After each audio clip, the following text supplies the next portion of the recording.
పురస్కరించుకొని రవీంద్ర భారతిలో ఈ కవి సమ్మేళనానికి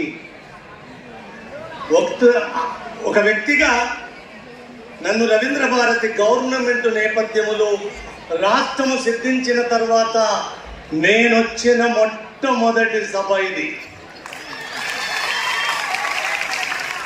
మొట్టమొదటిసారి అంటే గవర్నమెంట్ ఇచ్చిన సభ. జననీ జన్మభూమి స్వర్గాదపి గరీయసి. నన్ను నా భాష కోసం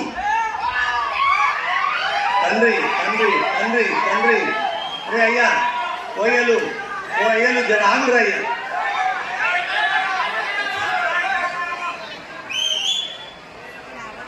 మీరు ఒక్క అరుపు అరిచినా నేను మైక్లో వదిలేస్తాను. కాసేపు